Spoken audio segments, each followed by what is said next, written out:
बुद्ध आणि त्यांचा धम्म या ग्रंथाचे वाचन. चतुर्थ खंड भाग पहिला. केवळ नीती पुरेशी नाही, ती पवित्र आणि सर्वव्यापक असली पाहिजे.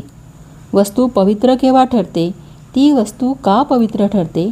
प्रत्येक प्राथमिक अथवा विकसित समाजात काही वस्तू अथवा समजुती पवित्र मानल्या जातात व काही अपवित्र मानल्या जातात. जेव्हा वस्तू अथवा समजूत पवित्रतेच्या अवस्थेला पोचते तेव्हा तिचे उल्लंघन करता येत नाही, किंबहुना तिला स्पर्शही करता येत नाही. असे करणे निषिद्ध समजले जाते. याच्या उलट ती वस्तू अथवा समजूत अपवित्र म्हणजे पावित्र्याच्या क्षेत्राबाहेरची असते, तिचे उल्लंघन केले तरी चालते. म्हणजे अशा अपवित्र वस्तू अथवा समजुती यांच्या विरुद्ध वागताना मनात भय अथवा विवेकबुद्धीची टोचणी उद्भवत नाही. जे पवित्र ते मंगल होय. त्याचे उल्लंघन केले म्हणजे धर्मबाह्य वर्तन ठरते. एखाद्या वस्तूला पावित्र्य का दिले जाते? प्रस्तुत विषयाच्या अनुरोधाने प्रश्नाचे क्षेत्र मर्यादित करण्यासाठी असा प्रश्न विचारता येईल की नीतीला पावित्र्य का दिले गेले? नीतीला पावित्र्य देण्यात 3 घटक कारणीभूत झाले असावेत. पहिला घटक म्हणजे श्रेष्ठांचे संरक्षण करण्याची सामाजिक हिताच्या दृष्टीने आवश्यकता. ह्या प्रश्नाची पार्श्वभूमी जीवन कलह आणि जीवन संघर्षात योग्यतम माणसे टिकून राहिली पाहिजेत या सिद्धांतात आहे. या प्रश्नाचा विकासवादाशी संबंध आहे. हे सर्वश्रुतच आहे की मानव समाजाचा विकास जीवन संघर्षामुळे घडला, कारण प्रारंभिक युगात अन्नसामुग्री अतिमर्यादित होती. हा संघर्ष अत्यंत भयानक स्वरूपाचा होता. निसर्गाचे दात आणि नखे रक्तलांछित आहेत असे म्हणतात. या भयानक रक्तरंजित संघर्षात योग्यतम तेच टिकाव धरू शकतात. ही समाजाची अगदी प्रारंभीची स्थिती झाली.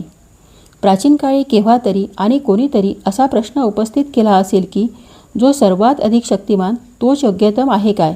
किंवा तो जो अत्यंत दुर्बल आहे त्याला संरक्षण दिले तर परिणामी समाजाचे हेतू आणि साध्य साधायला तोच अधिक योग्य ठरणार नाही काय? तत्कालीन सामाजिक स्थितीने त्याचे उत्तर होकारार्थी दिलेले दिसते. नंतर असा प्रश्न उद्भवतो की कमजोर म्हणजे दुर्बल माणसाचे संरक्षण करण्याचा मार्ग कोणता? जे योग्यतम म्हणजे सर्वात अधिक शक्तिमान आहेत त्यांच्यावर काही निर्बंध लादल्याने ते शक्य होणार आहेत. याच उत्तरात नीतीचा उगम आणि आवश्यकता सामावलेली आहे. प्रारंभी हे निर्बंध योग्यतम म्हणजे सर्वात अधिक शक्तिमान माणसांनी लागू केल्यामुळे ते पवित्र मानण्याची आवश्यकता होती. यापासून होणारे परिणाम फार गंभीर स्वरूपाचे आहेत.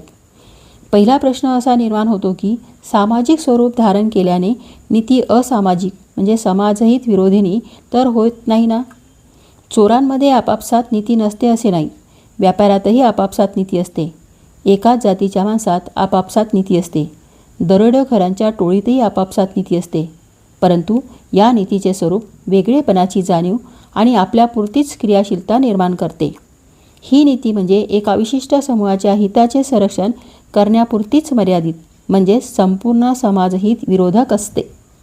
या प्रकारच्या नीतीतील वेगळेपणाची जाणीव आणि आपल्यापुरतीच क्रियाशीलता ही तिचे संपूर्ण समाजविरोधक रूप अगदी उघडे करतात. जेव्हा जेव्हा एखाद्या विशिष्ट समूह आपला स्वार्थ राखण्यासाठी नीती पाळतो तेव्हा तेव्हा त्या नीतीचे स्वरूप समाजविरोधक रूप स्पष्ट होते. अशा प्रकारे होणाऱ्या समाजातील समूह संघटनाचे परिणाम दूरगामी असतात. जर समाज असा परस्पर विरोधक समूहाचा बनला तर तो समाज असंघटित व विभागलेला राहील. असंघटित व विभागलेल्या समाजापासून जे भय उद्भवते ते हे की तो आपल्यासमोर भिन्न भिन्न आदर्श आणि मूल्यमापनाचे भिन्न भिन्न मापदंड ठेवतो आणि सर्वसामान्य आदर्श आणि सर्वसामान्य मूल्यमापनाचे मानदंड नसल्यास सर्व समाज हा मिळते जुळते घेणारा असा एकजिन्सी राहत नाही. असे भिन्न भिन्न आदर्श आणि मूल्यमापनाचे भिन्न भिन्न मानदंड रूढ असलेल्या समाजात व्यक्तीला आपल्या विचारात सुसंगती राखणे अशक्य होते. न्याय व आपल्या संख्याबलाचा विचार बाजूला ठेवून भरमसाठ हक्क सांगणाऱ्या समूहाच्या वर्चस्वावर तो समाज आधारलेला असतो. त्या समाजात संघर्ष हा अटळ असतो. अशा प्रकारच्या संघर्षाला खीळ घालण्यासाठी सर्वांना पवित्र वाटणाऱ्या अशा सर्वसामान्य नीतिनियमांची आवश्यकता असते. तिसऱ्या एका कारणास्तव नीती पवित्र आणि सर्वव्यापक असण्याची आवश्यकता आहे आणि ते म्हणजे व्यक्तीच्या विकासाला संरक्षण देण्यासाठी. जीवन संघर्षात अथवा समूह शासनात व्यक्तीचे हित हे सुरक्षित नसते. व्यक्तीला ज्या समाजात सर्वसामान्य ध्येय आणि सर्वसामान्य आदर्श यांना सार्वत्रिक मान्यता असते, त्या समाजात जी मानसिक सुसंगती साधता येते ती जो समाज समूहात विभागलेला असतो त्यास साधता येत नाही. समूहाप्रमाणे आदर्श आणि ध्येय भिन्न असली की समाजातील व्यक्तीचे विचार भरकटतात आणि समाज व्यवहाराकडे साकल्याने पाहण्याची दृष्टी सुसंगत राहू शकत नाही, ती विकृत होते. दुसरे की समूह व्यवस्थेमुळे पक्षपातीपणा वाढतो आणि न्याय मिळत नाही. समूह व्यवस्थेमुळे समाजाचे वर्गप्रधान थर बनतात. जे मालक असतात ते मालकच राहतात आणि जे दास्यात जन्मास येतात ते दासच राहतात. धनी ते धनीच राहतात. कामगार ते कामगारच राहतात. अधिकारसंपन्न हे अधिकारसंपन्नच राहतात आणि गुलाम ते गुलामच राहतात. याचा अर्थ असा की अशा व्यवस्थेत स्वातंत्र्याचा लाभ काही थोड्यांना होतो, सर्वांना होत नाही. अल्पसंख्याकांना समतेचा लाभ होतो, बहुसंख्याकांना मात्र त्यापासून वंचित राहावे लागते. यावर उपाय काय? यावर उपाय म्हणजे बंधुता ही सर्वत्र प्रभाव पाडणारी शक्ती बनविणे. बंधुता म्हणजे काय? बंधुता मानवातील भातृभाव म्हणजेच नीती.